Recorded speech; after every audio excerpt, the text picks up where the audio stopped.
Ramappa TV ప్రేక్షకులకు స్వాగతం సుస్వాగతం. ఈరోజు భూపాలపల్లి జిల్లా గ్రంథాలయ పరిస్థితి ఒకసారి చూద్దాం. అసలు ఏ విధంగా ఉంది, అసలు లోపల ఎన్ని బుక్స్ ఉన్నాయి, సో అసలు మరి గ్రంథాలయం లైబ్రేరియన్ ఉన్నారా లేరా, అక్కడ స్టాఫ్ అసలు పరిస్థితి ఏంటి ఒకసారి చూద్దాం. చూసే తరుణంలో ఇక్కడ లైబ్రేరియన్ గేట్కి తాళం తీసి బెడం పెట్టి ఉంది. సో లోపలికి ఒక క్షణం ఆ డోర్ తీసి లోపలికి వెళ్ళినట్లయితే లోపల ఉన్నటువంటి అన్ని గదులకు తాళాలు వేసి ఉన్నాయి. ఇక్కడ పేపర్లు చూస్తే చిందరవందరగా ఇంకా ఓపెన్ చేయని విధంగానే ఉంది.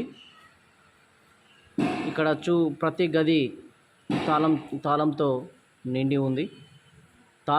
తాళం వేసి బంధించి ఉంది. సో మరి ఇలా ఉంటే